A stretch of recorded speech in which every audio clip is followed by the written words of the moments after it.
The chandelier above clinked softly as the champagne glass slipped from Naomi Carter's fingers and shattered on the marble floor. Every head in the penthouse ballroom turned. At the far end of the room, Douglas Whitmore III, the patriarch of the Whitmore Empire, glared at her with the cold contempt of a man who had just publicly humiliated his guest of honor. "Our kind doesn't usually sit at the family table," he sneered, loud enough for the hush to carry the insult across the room. Naomi's breath caught. Her palms trembled, not from fear, but from restrained fury. Before we continue, if you are watching our video for the first time, please bless and support us by hitting that subscribe button, turn on your notification bell to get notified for more, share to friends. Where are you watching from? Please tell us in the comments. We love seeing how far our story goes. To our incredible viewers and over 200 subscribers, thank you for being part of our growth. We appreciate you deeply. Naomi Carter had walked into the Whitmore family gala in a custom midnight blue Valentino suit, with her hair in a regal twist, heels clicking with confidence. She wasn't just a CEO, she was the CEO. Her tech company, NovaGen, had broken records and changed lives. And tonight, she was here to finalize a $900 million acquisition deal with Whitmore Enterprises. The night had begun with flutes of bubbly, men in tailored tuxedos nodding respectfully, and whispered conversations that stopped as soon as she passed by. But Naomi was used to that.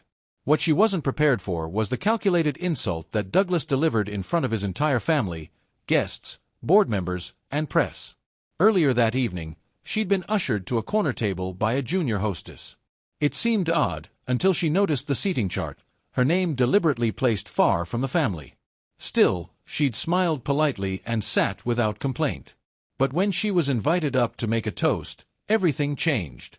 "Let's raise a glass to progress," she said.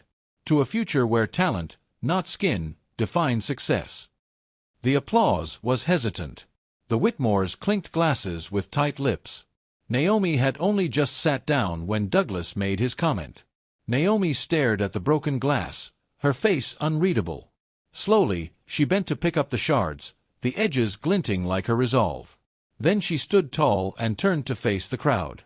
"I believe that was the last drop of champagne I'll ever waste on this partnership," she said clearly, eyes never leaving Douglas.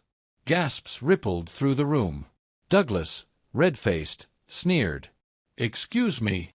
"You heard me," she replied. "You invited me here to parade my success, but not to respect it. You wanted a trophy, not a partner. I came with value, you came with pride. The deal's off." The room exploded in murmurs. Reporters texted under tables. One of the Whitmore daughters tried to interject, but Naomi had already walked away. Every heel click on that marble floor echoed like a drumbeat of rebellion. Naomi didn't go home. She went to the headquarters of NovaGen, still lit like daylight in the heart of Manhattan. Her assistant, Priya, met her at the door. "We have leverage," Priya said before Naomi could speak. "They need our data rights more than we need their old money prestige. You cancel, we trigger demand from the next two bidders." Naomi nodded. "Prepare the statement. We're going public with this." By morning, every business outlet from Bloomberg to TechCrunch had the headline: NovaGen CEO Naomi Carter walks away from $900 million deal after racial insult. Douglas released a tepid apology. "Cultural misunderstanding," he claimed. Naomi fired back in a press conference, "My culture isn't up for negotiation." Social media erupted. Hashtags like #RespectNaomi and #StandWithNovaGen trended worldwide. Celebrities weighed in.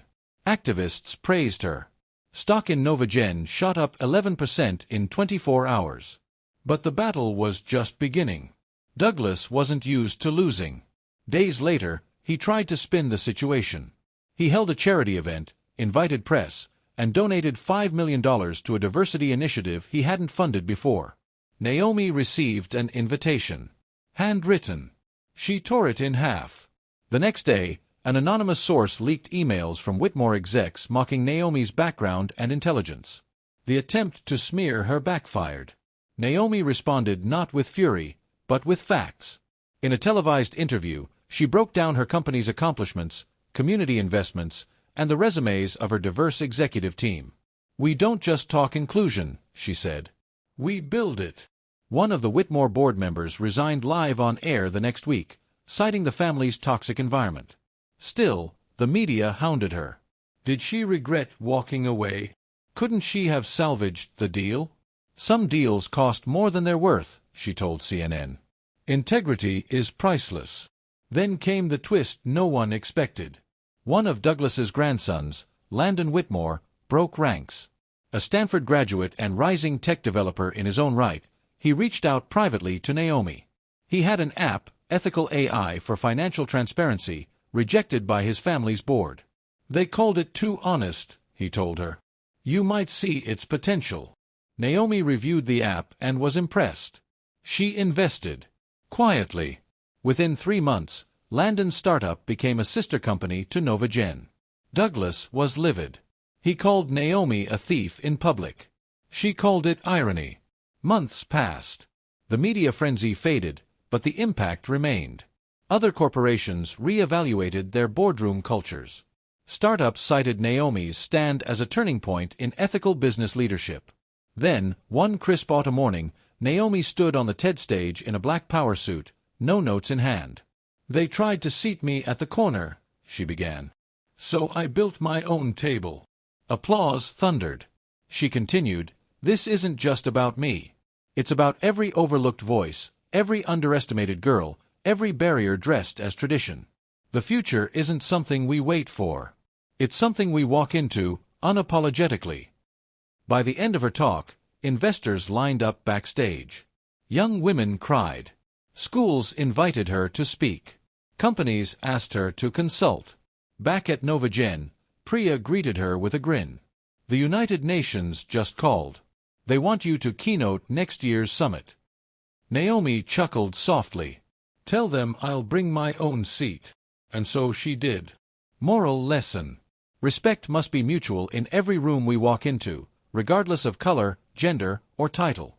True power lies in knowing your worth, even when others refuse to see it. Sometimes, walking away is the loudest way to speak. Naomi's story is not just one of corporate success, but of human dignity. She reminded the world that you don't have to sit at a toxic table to be influential. You can build your own, and invite others who were left out.